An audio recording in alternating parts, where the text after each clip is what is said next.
On this Saturday of Easter week, the gospel reading tells a story about those who did and those who did not believe in the resurrection.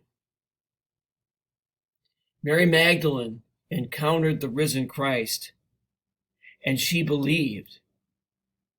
She then goes back to the disciples and tells them, and they don't believe. Jesus then tells two disciples, probably these are the two disciples on the road to Emmaus. They believe. Then they go to the disciples and tell them what they have seen and heard, but the disciples don't believe. Finally, Jesus appears to the 11, and he scolds them for their lack of belief.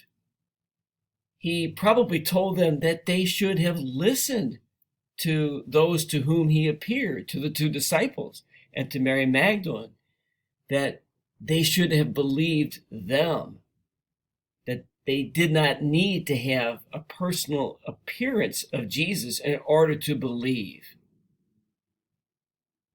So one of the points, I think, of this reading, one of the points that applies to us, is that we need to be attentive, always to be ready to hear the gospel, because we never know who will be Christ's spokesperson. The disciples were probably put off because the first person who told them about the resurrection was a woman, and they didn't accept the testimony of a woman. Then they heard the proclamation of the two disciples, but they didn't believe them either. There's a message in this for us. Who will speak the gospel to us today or tomorrow?